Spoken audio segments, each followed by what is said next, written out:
कमरिया कमरिया कमरिया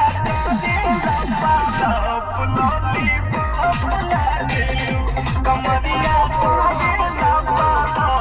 लॉलीपॉप लागेलू बहिया में कसी के सैया